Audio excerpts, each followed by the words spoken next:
হাতে হাতকড়া ও পায়ে শিকল বাঁধা অবস্থায় যুক্তরাষ্ট্র থেকে আরও ৩০ জন বাংলাদেশিকে ফেরত পাঠানো হয়েছে। গতকাল বৃহস্পতিবার রাত ১১টার দিকে তাদের বহনকারী একটি বিশেষ বিমান শাহজালাল আন্তর্জাতিক বিমানবন্দরে পৌঁছায়।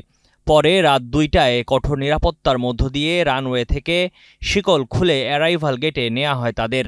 এ সময় কাউকে তাদের কাছে যেতে দেওয়া হয়নি, কাউকে কোনো ধরনের ছবিও তুলতে দেওয়া হয়নি। ফেরত আসা অভিবাসীদের মধ্যে ২৯ জন পুরুষ ও ১ জন নারী রয়েছেন। দেশে ফেরত আসাদের কেউই গণমাধ্যমের সঙ্গে কথা বলেননি।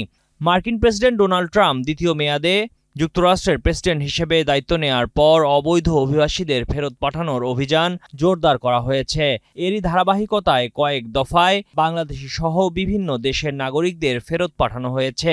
এর আগে আরও কয়েক দফায় বাংলাদেশিদের ফেরত পাঠানো হয়। গত কয়েক মাসে অন্তত ১৮০ জন বাংলাদেশি ফেরত আসার তথ্য জানা গেছে।